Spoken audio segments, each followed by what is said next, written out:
Buenas noches, a continuación les voy a explicar sobre la unidad 2, que es inversión, empatización y análisis y síntesis. Mi nombre es Brenda Natalia Mora Benavides, estoy en cuarto semestre de licenciatura en Pedagogía Infantil. Nuestro tutor es Jonathan Jaime Rivera Landón, estudio en la Corporación Universitaria del Caribe. A continuación les voy a explicar sobre la inversión. La inversión se puede ser dividida como en dos etapas, preliminar y en profundidad. La primera tiene como unos objetivos de reclutamiento y el entendimiento inicial del problema, que mientras la segunda es distinta a la identificación de las necesidades y oportunidades que se orientarán a la generación de las soluciones en la fase del siguiente proyecto de ideación. La que yo escogí es inversión en profundidad, que existen diversas técnicas para la realización de estas investigaciones. Entre ellas es la entrevista, que es una conversación con el entrevistado, obtener información a través de preguntas, tarjetas de evocación cultural, entre otras técnicas. Las informaciones buscadas envuelven asunto investigado a los temas centrales de la vida de los entrevistados. Análisis y síntesis. El mapa de empatía sirve como base para la identificación de las necesidades del cliente y oportunidades para un proyecto, que se puede dar como un insumo en la fase de ideación, como nos indica este ejemplo: qué piensa y qué siente, qué ve, qué dice y qué hace, qué oye, los esfuerzos y sus resultados. ¿Qué es? Es una herramienta que nos permitirá conocer a profundidad al usuario, ya que nos permite notar sus características psicográficas, como nos indica estas dos imágenes. ¿Cuándo usarlo? Es un formato que buscarlo. También poder describir al cliente ideal de una empresa por medio de un análisis de 6 aspectos relacionados a los sentimientos del ser humano, que se puede realizar a partir de unas preguntas que ayudan a entender y a conocer al cliente cómo relacionarse. También, cuando hay mucha información de un campo, es necesario organizarlo para poder generar un mejoramiento de entendimiento del público objetivo, para poder ganar empatía. ¿Cómo podemos aplicarlo? Se debe crear un diagrama dividido en 6 áreas, cuyo centro es la caracterización del cliente investigado, como nombre, características personales y rentas. Lo que podemos considerar lo encontrado para así poder hacer el diligenciamiento del mapa de empatía de los usuarios, en los cuales afecta el programa encontrado en el sistema que he trabajado, con el apoyo de González 1 2014. Bloque 1 de empatía, para así poder conocer y poder realizar cuadro de empatía sobre la educación. Las técnicas de los instrumentos, el informe del profesor de aula, entrevistas semi-estructurada con el alumno, observamos los hechos y acontecimientos a través de nuestros órganos y sentidos. Aquí realicé mi cuadro de mapa de empatía. ¿Qué piensa? Carlos piensa que está teniendo un sobrecargo escolar en sus talleres y se siente frustrado. ¿Qué ve? Sus profesores no le hacen caso omiso a sus manifestaciones. ¿Qué habla o qué hace? Manifiesta que está cansado, frustrado, estresado, por lo que decide cambiarse de escuela en el próximo año.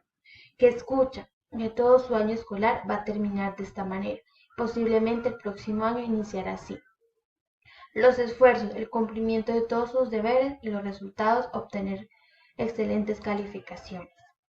La lluvia de ideas como soluciones es dar a un inicio de un proceso de diálogo, estudiantes y maestros, para así poder llegar a un acuerdo.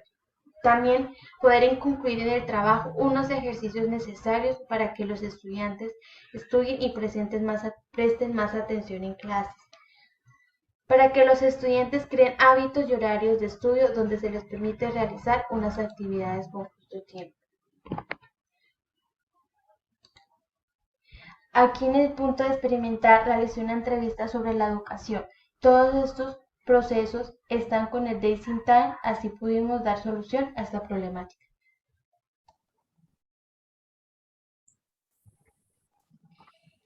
Buenas noches, estamos con el señor Francisco, que nos va a contestar algunas preguntas sobre la educación.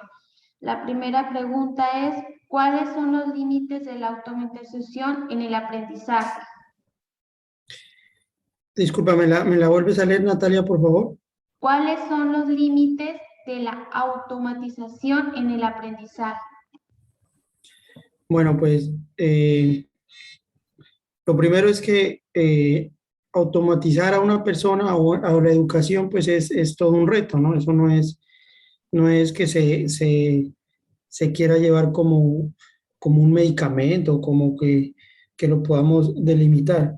Entonces, en algún momento, pues es importante en algún momento automatizar a las personas o saber dirigirlas en el aprendizaje, en la enseñanza-aprendizaje, pero no se significa que haya un límite, que uno diga hasta aquí usted puede automatizar el aprendizaje, sino que ya es las intuiciones y lo que va descubriendo el docente o el que está haciendo el ejercicio de la pedagogía frente a alguna comunidad o frente a algún contexto educativo.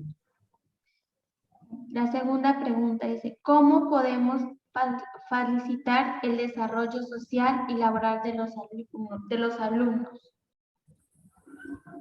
Perdón que se te cortó la voz ahí cuando me estabas leyendo la pregunta, por favor. ¿Cómo podemos facilitar el desarrollo social y laboral de los alumnos? Bueno, el desarrollo social ya se da de hecho en un estudiante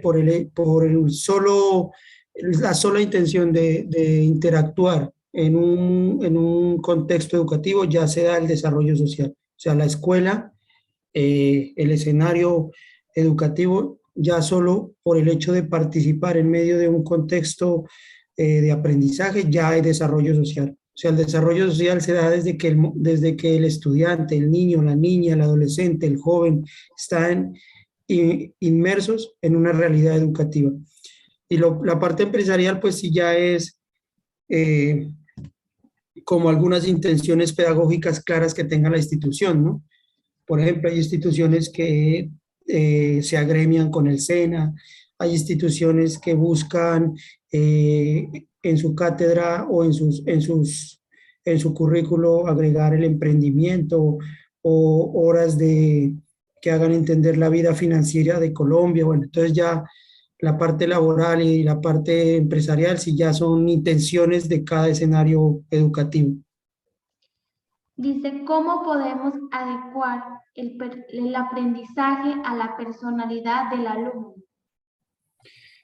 Pues eso es como la intención que todo profesor debe tener, ¿no? Todo docente debe descubrir cuál es la mejor manera con la que aprende el estudiante.